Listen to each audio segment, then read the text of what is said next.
کوئی دنیا میں شے مکمل ہے ہی نہیں. اگر کوئی شے مکمل ہے تو وہ مدینے والے رسول کا دین مکمل ہے.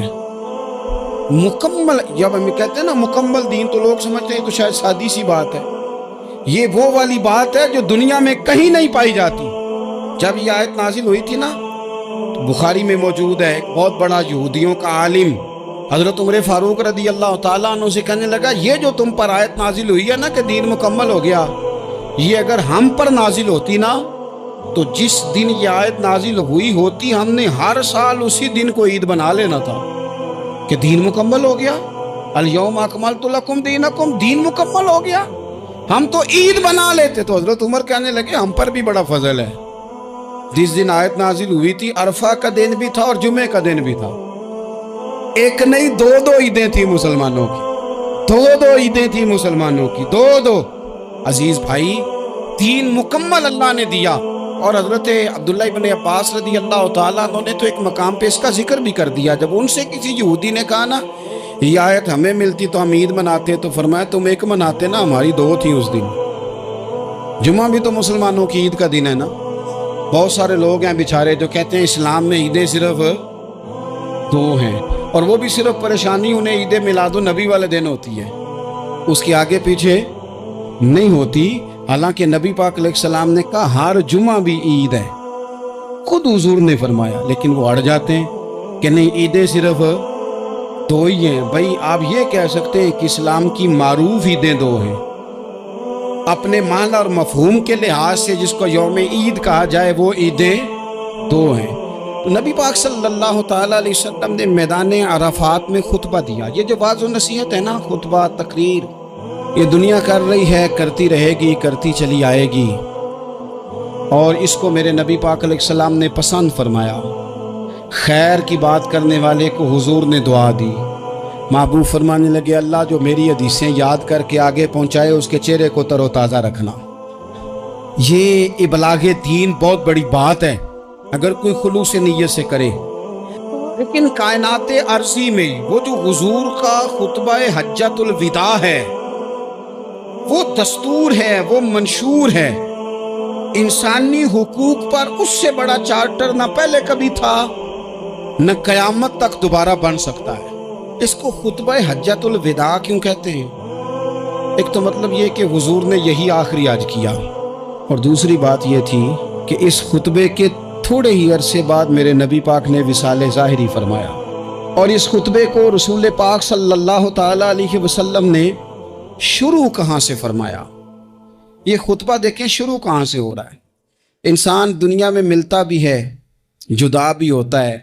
یہ جو جدائی کا وقت ہوتا ہے نا، جدائی کا، شاید بڑی سوچ سمجھ کے کہا تھا حضرت میاں صاحب نے، بڑی غور کر کے انہوں نے کہا تھا کہ دریا کنڈے روخ نہ لائیے، جو آوے روڑ جاوے. آپ میدان میں درخت لگاتے ہیں تو کبھی پھل گرتا ہے تو زمین پہ گرتا ہے، اٹھا لیتے ہیں. اگر دریا کے کنارے ہو تو وہ تو دریا میں گرے گا اور گھڑ جائے گا، چلا گیا، بہہ گیا. فرمانے لگے دریا کنڈے روخ نہ لائیے، جو آوے روڑ جاوے، تے پردیسی نال نہ یاری لائیے. او دا جدوں دل کرے ٹر جاوے، وہ تو چلا جاتا ہے. یہ خطبہ شروع کہاں سے ہو رہا ہے؟ یعنی ابھی آغاز کلام ہے، بات آگے آئے گی. آغاز کلام ہے. میں کہہ چکا ہوں ولی شاید عبادت کر کے بنے، تقوی اختیار کر کے بنے. ولی اللہ کی حرام کردہ ہر شے سے اجتناب کر کے بنے. وہ جس میں شبہ ہے اس سے بھی بچے تو پھر ولی بنے. لیکن صحابی تو حضور کی زیارت سے بنتا ہے نا، نبی پاک کی زیارت سے بنتا ہے. اور صحابہ تو وہ صحابہ تھے جن کی ہر صبح عید ہوتی تھی. خدا کا قرب حاصل تھا، نبی کی دید ہوتی تھی. وہ تو اس طرح کا ماحول تھا کہ نبی پاک نے فرمایا حضرت ابو ہریرہ سے یہی بیٹھے رہتے ہو، تھوڑا ذرا کبھی کوئی کام بھی کر لیا کرو. وقفے سے ملنے سے محبت بھی بڑھتی ہے. تو حضرت ابو ہریرہ اٹھے اور ستون کے پیچھے سے ہو کے واپس آ گئے. فرمایا آ گئے ہو؟ عرض کی حضور دل ہی نہیں لگتا تو جائیں کہاں. وہ جو حضور سے آ کے کہتے تھے نا یا رسول اللہ صلی اللہ علیہ وسلم، حضرت صوبان بن مالک، حضور نے فرمایا پریشان دکھائی دیتے ہو. کہا یا رسول اللہ ایک بات پریشان کرتی ہے. کہا وہ کیا؟ عرض کی حضور دل بے چین ہوتا ہے تو زیارت کو آ جاتا ہوں. آج ایک عجیب خیال آیا اور اس نے عجیب رنگ طبیعت میں بھر دیا ہے. فرمایا تمہیں کیا خیال آیا؟ عرض کی یا رسول اللہ صلی اللہ علیہ وسلم آج خیال آیا ہے کہ سبحان ہے تو حضور کا غلام ہے, جنت تو حضور کے صدقے ملے گی, لیکن یہ ہے کہ حضور تو ہوں گے نا نبیوں کے ساتھ, تجھے ملے گی پر ملے گی تو غلاموں کے محلے میں نا. تو دل میں خیال آیا کہ وہاں زیارت بھی ہوگی کہ نہیں. او جنت میرے کس کاری جتھے یار نظر نہ آوے, زیارت بھی ہوگی کہ نہیں. حضور کی بارگاہ میں جب حضرت صوبان نے عرض کی تو رب کریم نے فرمایا محبوب جو تیری اور تیرے رب کی اطاعت کرے نا, اولئک انعم اللہ علیہم من النبیین والصدیقین والشہداء والصالحین, فرمایا ان کو اللہ نبیوں کے, صدیقین کے, شہداء اور صالحین کے ساتھ ہی جنت میں اکٹھا فرمائے گا. وہ اکٹھے رہے. تو جن کو تو جنت میں بھی حضور کی زیارت کے بغیر چین نہیں تھا, ان کو حضور نے خطبہ حجۃ الوداع شروع کرتے وقت پہلا جملہ پتہ کیا کہا؟ حضور اونٹنی پہ ہیں, احرام باندھا ہوا ہے, 1,40,000 کم و بیش غلام سامنے کھڑے, عرفات کا میدان. محبوب فرمانے لگے پہلا جملہ, جو درد والے تھے وہ تڑپ گئے, یہ سارے درد والے تھے لیکن کچھ زیادہ مزاج شناس تھے. محبوب نے پہلا جملہ کہا. حضور فرمانے لگے لوگو جس طرح آج اکٹھے ہوئے ہیں شاید اس کے بعد دوبارہ ہم اکٹھے نہ ہو. پہلا اعلان ہی کر دیا کہ یہ تمہارے ساتھ جو آج خطبہ ہے نا, اس میں اشارہ دے دیا کہ دوبارہ نہیں جمع ہوگے, اگلا حج نہیں کرنا, بس ختم ہوئی بات. اس آیت نے بتا دیا کہ حضور آخری نبی ہے, دین مکمل ہو گیا. اب کسی اور پیغمبر کی, رسول کی, دین کی, کتاب کی ضرورت باقی. آج میں نے تمہارے لیے تمہارا دین مکمل کر دیا. اور کیا خوبصورت لفظ ہیں قرآن پاک میں, فرمایا وَأَتْمَمْتُ عَلَيْكُمْ نِعْمَتِي, اور آج میں نے تم پر اپنی نعمتیں تمام کر دی ہیں, نعمتیں مکمل کر دی. وَرَضِيتُ لَكُمُ الْإِسْلَامَ دِينًا, اور اللہ فرماتے ہیں میں نے تمہارے لیے دین اسلام کو پسند کیا ہے, یہ میری رضا ہے. یہ دین اسلام تمہارے لیے پسند کیا ہے. کوئی بندہ ساری زندگی مخلوق کی خدمت کرے, ساری زندگی رستوں سے کانٹے اٹھائے, ساری زندگی خیر کا کام کرے, کسی کو تکلیف نہ دے, لیکن اگر مسلمان نہیں نا, اگر کلمہ نہیں نہ پڑھتا تو اس کی ساری عمر کی خیر بھی کسی کام کی نہیں. اس لیے کہ رب فرماتا ہے جڑ دین اسلام ہے, جڑ ہوگی تو پھر شاخیں قبول کی جائیں گی نا. تو اگر جڑ اس سرے سے نہیں ہے تو خیر کرنے کا معنی.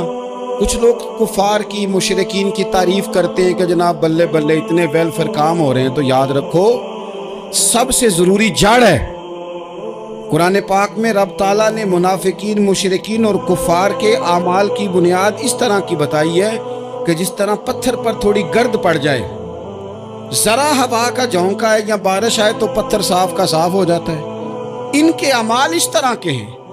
اس خیر کا کیا مطلب کہ جس خیر میں ایمان ہی شامل نہیں. جب تک بندہ مومن نہ ہو اس کا کوئی عمل بھی اللہ کی بارگاہ میں قابل قبول نہیں ہوتا. یہ آیت نازل ہو گئی, فرمایا دین مکمل ہو گیا. اب وہ اتنے دل نرم ہو گئے حضور کی بات سن کے, آنکھوں میں آنسو اس طرح آ گئے, طبیعت کا ملان اتنا بڑھ گیا کہ ہر ایک کا دل کشکول بن گیا. ہر طرف سے آہیں اور سسکیاں ہیں کہ حضور کے وہ جملے یوں صحابہ لے رہے تھے جب آپ سے کوئی کہہ دے کہ بھائی یہ وقت بس آخری ملاقات کا ہے, تو پھر انہوں نے وہ تو حضور کی ہر بات ہی توجہ سے سنتے تھے, پر یہاں جو انداز بن گیا وہ انوکھا بن گیا. فرمایا شاید دوبارہ ملاقات نہ ہو. پھر میرے کریم محبوب صلی اللہ تعالیٰ علیہ وسلم نے فرمایا جس طرح تمہارے لیے یہ شہر حرمت والا ہے, مکہ حرمت والا ہے نا, ایک نیکی کرو تو مکے میں 1,00,000 کا ثواب, حرم مکہ میں ایک گناہ کرو تو وہ بھی 1,00,000 لکھا جاتا. حرمت والا ہے, بڑی عزت والا ہے. فرمایا جس طرح یہ گھر عزت والا ہے کعبہ, جس طرح یہ شہر عزت والا ہے, فرمایا جس طرح آج کا دن حرمت والا ہے. مسلمانوں میں تمہیں بتا کے جا رہا ہوں, تمہیں سمجھا رہا ہوں, اسی طرح میں نے تم سب پر ایک دوسرے کے مال اور عزت کو حرمت والا کر دیا ہے. اور صحابہ کو نا حضور نے پہلے یہ سبق پورا